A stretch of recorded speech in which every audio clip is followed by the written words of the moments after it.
안녕하세요. 사주읽기입니다. 오늘은 지지 글자 관계 중에요. 해수와 임목의 관계에 대해서 알아보는 시간을 갖도록 하겠습니다. 해수하고 임목의 관계를 그냥 글자의 의미로만 보면은 수기가 목을 키운다, 수생목의 의미로요. 인해합목이라고도 하고 이 해수와 임목은 육합 관계입니다.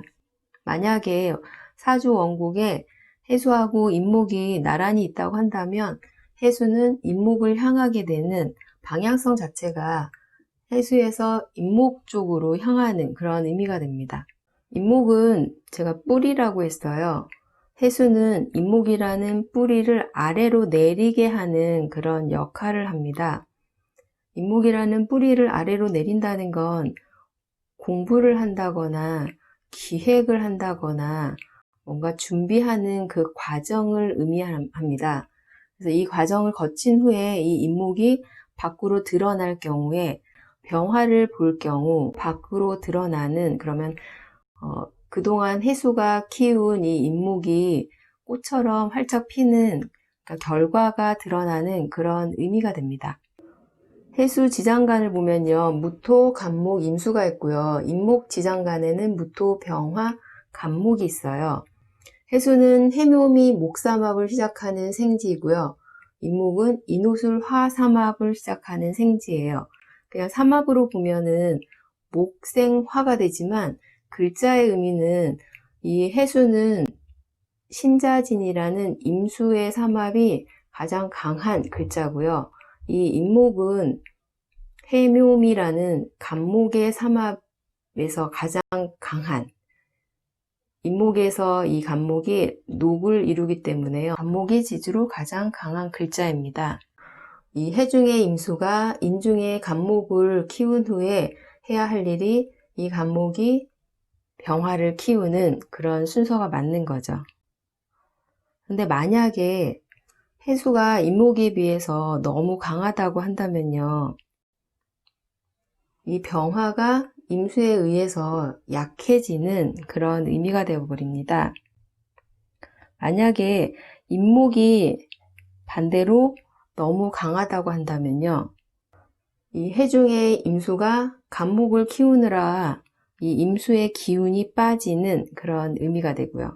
그래서 이 글자의 합이 있는 경우는 글자의 강도가 어떤지 그리고 합을 하는 모양이 구조가 어떻게 되어 있는지를 먼저 살피셔야 합니다. 어떠한 글자의 세력이 더 강한지 만약에 글자 강도가 비슷하면서 구조가 좋다고 한다면 일단 수생목이 잘 되는 그런 의미가 되겠죠.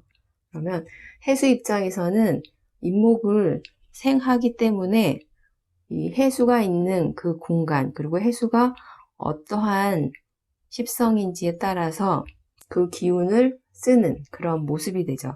임목 입장에서는 이 해수의 생을 받는 그런 의미가 됩니다. 그러니까 임목이라는 공간에서 해수라는 공간에 도움을 받는 그런 의미가 되겠죠. 그래서 두 글자가 있다고 한다면 두 글자의 위치를 먼저 살피셔야 합니다. 연월에 있는지, 월일에 있는지, 일시에 있는지, 아니면 두 글자 사이에 다른 글자가 끼어서 연과 일에 있는지, 월과 시에 있는지, 아니면 멀리 떨어져서 영과 시에 있는지, 이 글자가 어디에 있냐에 따라서 그 의미가 달라지게 됩니다. 두 글자가 연결이 되어 있고요.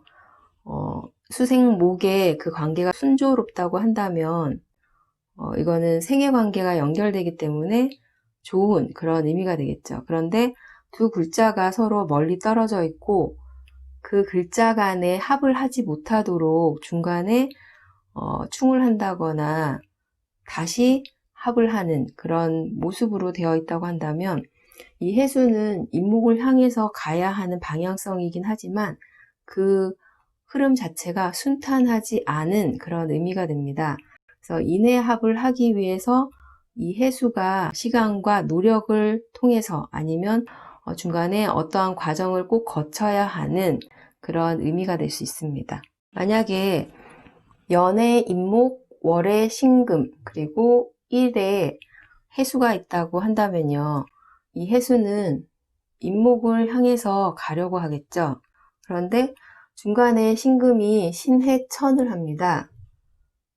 일단 이 신금은 금생수 해주는 그런 의미죠.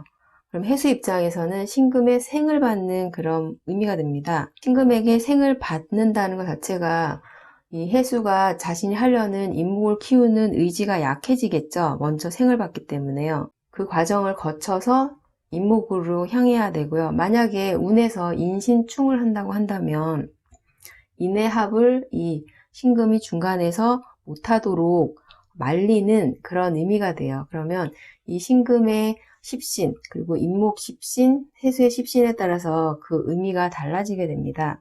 인해합은 임목의 뿌리를 아래로 내리게 해서 기초를 튼튼하게 하는 그런 의미가 돼요.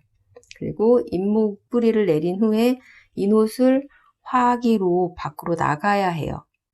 인중의 병화를 목생화하면서 위로 자라나는 게 인해합을 하는 구조에서 가장 바람직한 그런 모습입니다.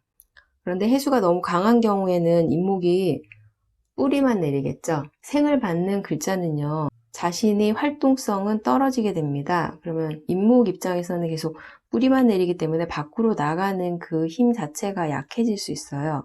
밖으로 나가려고 하는 그 의지가 약해지고 속도도 굉장히 더디게 되는 그런 의미가 됩니다.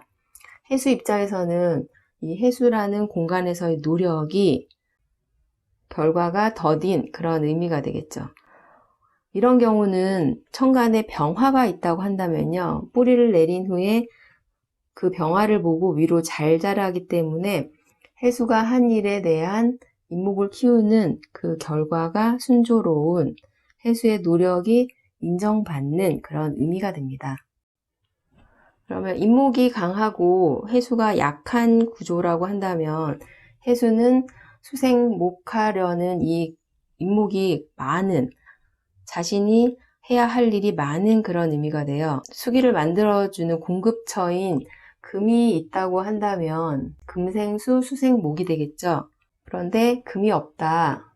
그러면 계속 이 임목을 키우다가 해수가 말라버리는 그런 의미가 됩니다. 그러면 수생목하는 그 행동이 지속되지 못하는 그런 모습이 되겠죠.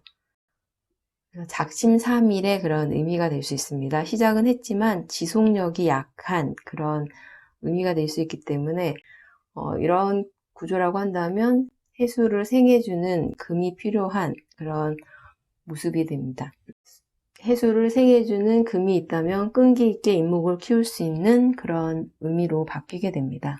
제가 상담한 사주가 있는데요. 무인년, 갑인월, 임수일간이에요.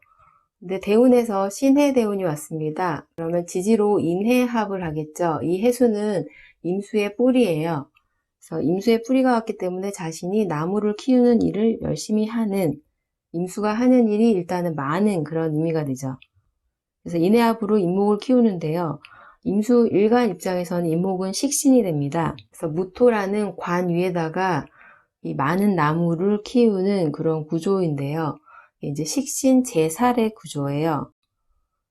식신으로 살을 제살한다는 그 의미는 굉장히 성실한 그런 모습으로 많이 드러납니다. 굉장히 성실한 학생으로 모든 일을 본인 스스로 알아서 하기 때문에 부모 입장에서는 걱정이 없는 그런 학생이에요. 그런데 부모님 입장에서는 분명히 학생은 하는 일을 굉장히 잘하고 다 잘하는데 본인의 노력에 대한 결과가 너무 적다라고 느낄 수 있는 그런 구조가 됩니다.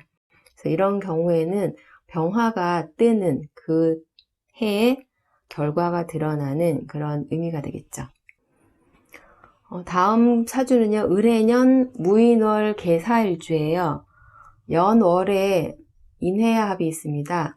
연에서 월을 향해서 임목을 키우는 그런 구조죠. 해수로 임목을 키우고 그 다음에 인사형을 하긴 하지만 일단 임목이라는 나무가 꽃을 피우는 그런 흐름이기 때문에 지지의 흐름 자체는 나쁘다라고 할 수 없어요. 그리고 남학생이기 때문에 대운이 해자축으로 흘러서 인사형이 일어나도 그렇게 강한 의미는 아닙니다.